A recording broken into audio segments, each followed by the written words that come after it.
Welcome to our world and your world of green matters. This week, an automotive giant recycling waste into clean green fuel and new hopes with a new arrival. But first to China, where energy is the burning question. In 1949, the Communist Revolution swept through China. In 1966, its Cultural Revolution began, and by the end of the century, revolution again. This time, an industrial revolution. At breakneck speed, the country has surged ahead to become a major economy and a major polluter.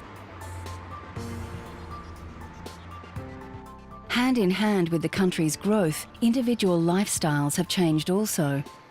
The government has encouraged people off struggling rural allotments and into the swelling cities. Power usage has leapt, largely fuelled by the pollution heavyweight coal. In 2006, China added 89 gigawatts of coal-generated power to its grid, an amount almost the total of Germany's capacity.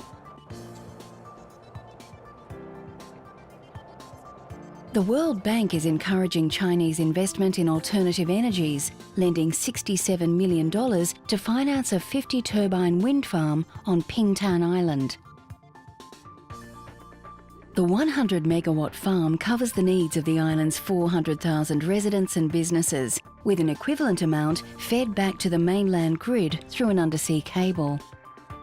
Our real objective is to try and get a larger range of investors in. The World Bank alone can't finance wind farms, all the wind farms that China wants to install. And we really want to help demonstrate that doing large-scale wind farms in a commercial way, using best practice, is possible. And that's really what Pingtan does. But China has a battle ahead, as even simple village households are now buying refrigerators, rice cookers and televisions. China's target for wind is 30 gigawatts by the year 2020. That's quite a substantial task. We now have around about 1.5 gigawatts installed in this country. And so there is a substantial task ahead. Even then, China is going to be heavily reliant on coal. China's wind production has increased steadily in recent years. The nation is now the 5th highest producer of wind energy, behind Denmark, the United States, Spain and India. Worldwide, wind power offers enormous potential as a renewable energy source. Experts estimate viable wind energy on Earth could be 72 terawatts. That's 72,000 billion watts.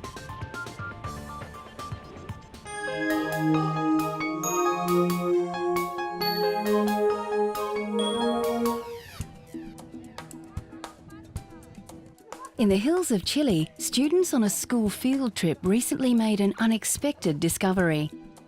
Their biology excursion turned up fossilised remains of whales believed to be 5 million years old. The find included fossilised jawbones, backbones and ribs of 4 whales in an area that geologists say was once part of the seabed. We went to the place thinking we might find a bone, something small and some invertebrate fossils. But because the kids are restless, they fanned out all over the area and they found lots of fragments close to the surface. It was amazing because I'd never seen a vertebra or a jaw of a whale.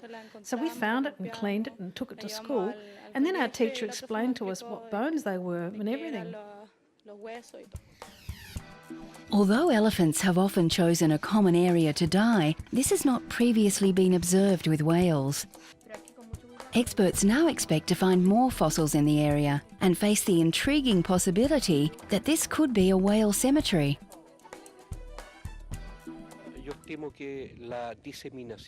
I think the spread of the remains is interesting. Because it's not only the amount found in a specific area, but the fact that it is such a large area. What needs to be determined now is how the fossils got here, whether they were washed in on the tide or whether it really is a whale cemetery.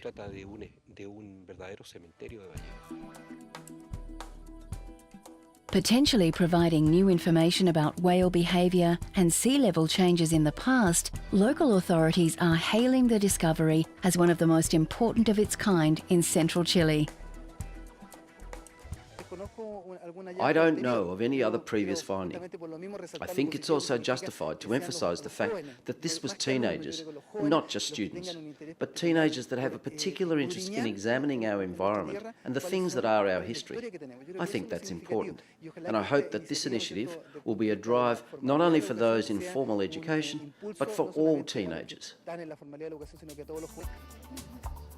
For the local teenagers, their school field trip proved to be far from boring, discovering a treasure trove of fossils and gaining media attention from around the world. It's also proved to be a fascinating learning experience for the students and will hopefully also give the experts greater insight into whales from the past as well as today.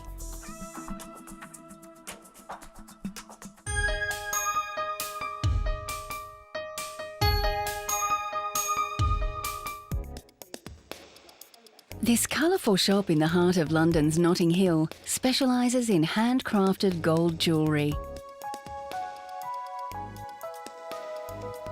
Gold is one of the most treasured and beautiful materials on the planet. But, as with diamonds, mining companies often use unethical methods that abuse human rights and the environment. The diamond issue has become widespread knowledge. I mean, everyone, I think, is now aware of what the Kimberley process means, what blood diamonds are. But the gold question has actually remained quite quiet, and a lot of people are not aware of the terrible, devastating harm of gold mining. They use cyanide and mercury to clean the gold from the core, the ore that it's found in, and that's then runs off into the rivers and sinks into the soil, sort of incredibly destructive. It's not only harmful for the people working, the miners, but sinks in and will affect everything, kill the fish, etc. So it's a really dangerous, toxic substance. Pippa has worked with communities in the developing world, mainly South America and Africa. In Panama, she collaborated with the Kuna Indians, resulting in these necklaces and charms, featuring traditional designs of fish, birds and plants. What I really wanted to do was to work with people and show them that what they do is valuable and is valued in the West and in another market, and that they're paid for the work they do and they should take pride in the work they do. And what I usually do is I sort of research what people worked with traditionally and then work on those designs with them to make them, to sort of just work with them to alter them, to make them more marketable here. And it allows communities to stay together so women can earn and be with the children and not have to migrate to cities and leave families. And so that's the idea, is that community craft can actually, produce a fair income. And so as long as the design is right. In Bolivia, she bought gold that was panned, a non-destructive process. The premium she paid was invested in community health and education projects. I don't think really people want to know that they're buying something that is causing harm, or not just to someone but to the land. So I think if people know there's an alternative where they can buy pieces of jewellery that may benefit or may, if not do harm, at least. So I think there's definitely a market for it, absolutely. Pippa's approach has shown that the most precious metals and stones can be turned into exquisite jewellery in a process that doesn't tarnish but instead enhances their beauty and appeal.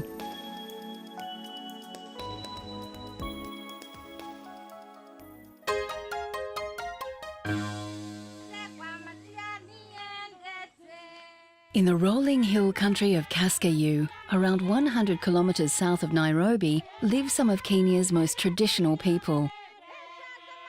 The Akambas live now much as their people have for centuries, but concerns about their environment have them re-evaluating and changing their way of life.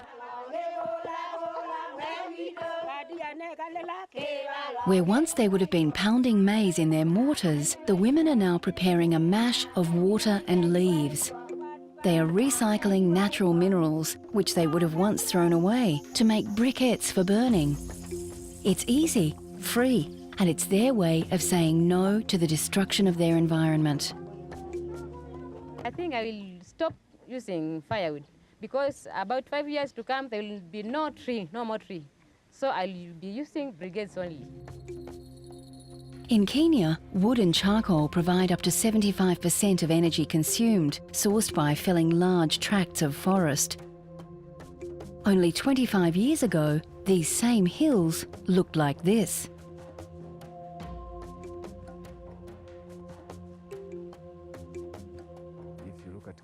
If you look at Kenya, forests here cover less than 3% of the total land area. Now, it is known that in a country where forests cover 10% of the country, it's environmentally stable. So we agree that what we have should be managed rather than cut. To curb deforestation, the government banned felling indigenous trees and therefore the making of charcoal. But this has had little effect. Rural women walk long distances to collect fuel. Every day a little further as the wood gets scarcer. The men take care of the charcoal making, helping make ends meet. Without adequate electricity, there is a big market for charcoal, particularly in the towns where wood is not available.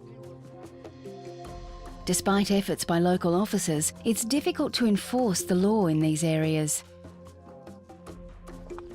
The boys made it flat and put down the tracks, all the branches. They covered with the grass. Then later on they covered with the soil, and mostly they make an opening on the other side, where they light it so that fire can go through. They just hide themselves and do it illegally. So whenever we get all of them, they are taken to the office and they're given a sort of punishment to plant some more trees in the area. Increasingly, necessity is the mother of intervention. We do not allow for charcoal to be produced in the forest reserves, the protected forest state land. But again, we have to be realistic that people are having to use charcoal. There is, however, a growing awareness, particularly among rural people, of what is happening to their environment. This has led to some changes. A few years ago, these Akamban women began using this simple system. The wooden press is the only investment which can be shared by an entire community. Mango and papaya leaves, as well as maize husks, work well, but any plant will do. After that, it just needs a healthy dose of woman power. The sun-dried briquettes light easily and burn for up to 45 minutes, generating more than enough heat for cooking and heating. Maria Mombua is spreading the word, welcoming women and school children from around the region. I feel very bad when I see people cutting trees, because when trees cut down, no more tree, and our land will be dry, erosion will take place. So I will be very happy when many of them will understand me what I'm teaching them. I just pick a group like the one of Cheerleader Mary. I will take that group around to the whole location, teaching people how to use these briquettes and how to make them, so that whenever I stop all cutting of trees, the people will not blame me and say that they have nothing to use. Potentially, the fast-spreading water hyacinth that chokes much of Africa's waterways could be put to good use, making briquettes. The key is that our briquettes must appear alongside charcoal and sell for less. We know that they do the same work, where you can cook food just as well. It doesn't impart a taste to food. I like the briquette to be everywhere in Kenya, because now when it be everywhere in Kenya, we are going to save all the trees, and we'll be having a lot of water, and it will cover the country, will be looking beautiful. It's not hard to imagine a better world. It just takes a little effort to make it happen.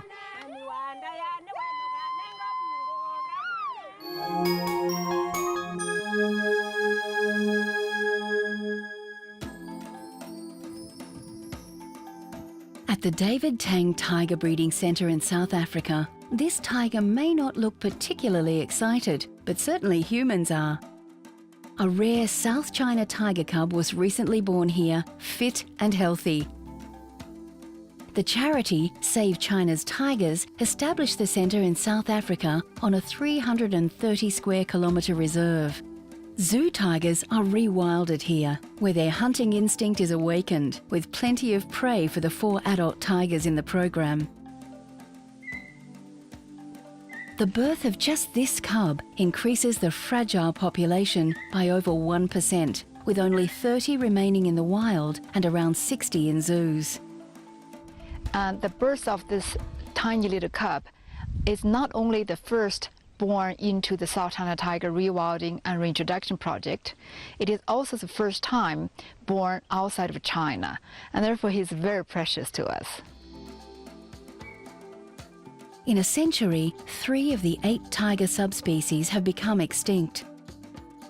The South China tiger is close to becoming the 4th.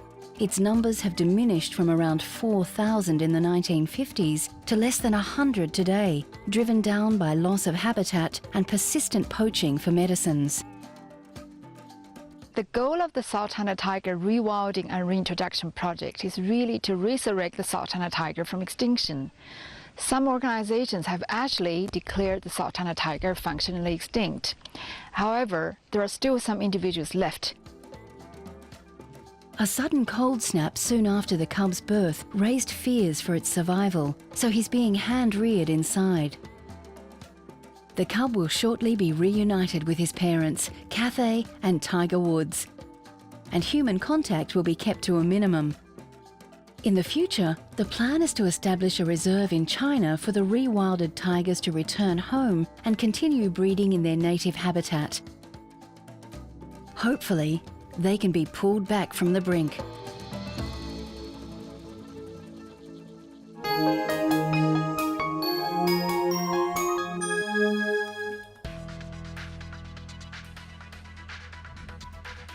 The words green and Hummer aren't usually heard together, unless you're talking paint colour. But General Motors converted this Hummer H2 to run on hydrogen fuel. Californian Governor Arnold Schwarzenegger used it at the opening of a new fueling station, another addition to California's hydrogen highway. We will not just dream about the hydrogen highway. We will not just dream about the hydrogen fueling stations. We will not just dream about the hydrogen cars. We will build it. The Governor and many others believe hydrogen cars with 0 emissions are the way of the future. General Motors has been a strong proponent of reducing dependence on oil, actively working with alternative vehicle fuels. The Hummer is an integral part of that research. We believe the ultimate solution is hydrogen, but that's a fuel that there's no experience in. How do you handle hydrogen? How do you transport it? Or do you create it on the spot? And experiments such as this one, where we actually get to, in everyday practice, get to work with hydrogen as a fuel, it just advances the state of our knowledge. GM and other companies are developing hydrogen fuel cell products that could in future power not just cars, but even whole buildings. Another fuel supported by GM is E85, a blend of 85% ethanol and 15% gasoline. Globally, 3.5 million GM Flex fuel models can run on gasoline or E85. Recently, GM formed a partnership with biotech company Coscata Inc. Using proprietary microorganisms and bioreactor designs, Coscata can produce ethanol almost anywhere in the world. The ethanol process reduces emissions by up to 84%, uses comparatively little water, and can generate 7.7 times the amount of energy it uses, a return almost 6 times greater than corn ethanol. It uses virtually any carbon-based feedstock, including biomass, municipal waste, petroleum-based plastics, and even shredded car tyres. People are always surprised when you say garbage, even municipal sewage can be turned into cellulosic ethanol or fuels. It's surprising, but it is true, and it can be done, and the chemistry and technology is not that hard.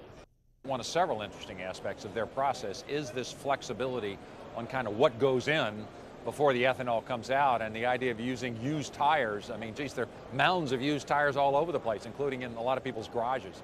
And so if you think about that, regular municipal waste, I mean, that's a whole new world, and it is the kind of breakthrough eventually that we need, not just in this country, but around the globe if we want to keep economic growth going, which usually accompanies some greater energy usage.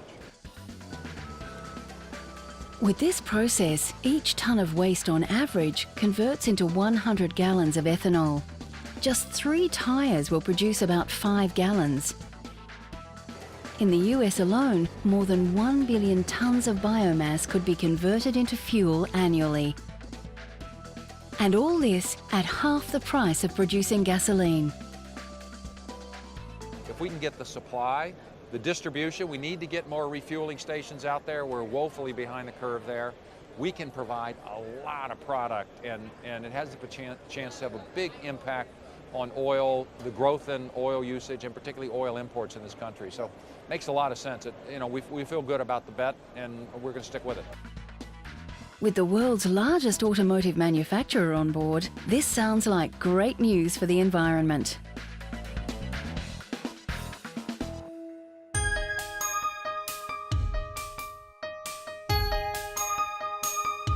Join us again when we bring you more of what matters to keep our world green.